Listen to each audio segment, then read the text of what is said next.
কাতার বিশ্বকাপের ফাইনাল এখনও ভুলতে পারেন না কিলিয়ান এমবাপ্পে। ফ্রান্স বনাম আর্জেন্টিনার সেই ম্যাচে তিনি একাই 3টি গোল করেন, অর্থাৎ হ্যাট্রিক করে দলকে ম্যাচে ফেরানোর চেষ্টা করেন।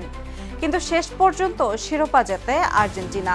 আসল ফল থেকে তৈরি, সম্পূর্ণ প্রিজারভেটিভ মুক্ত ফ্রুটিকা, পিওর মানেই ফ্রুটিকা।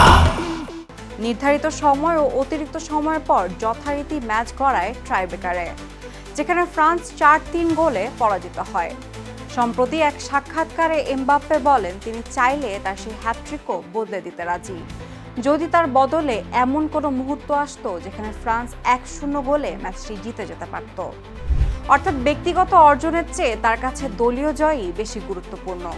তিনি আরও বলেন মানুষ এখনও সেই রাতের হ্যাট্রিকের প্রশংসা করেন, কিন্তু তার কাছে সেটা কোনো সান্ত্বনা নয়, কারণ শেষ পর্যন্ত ট্রফি আসল লক্ষ্য।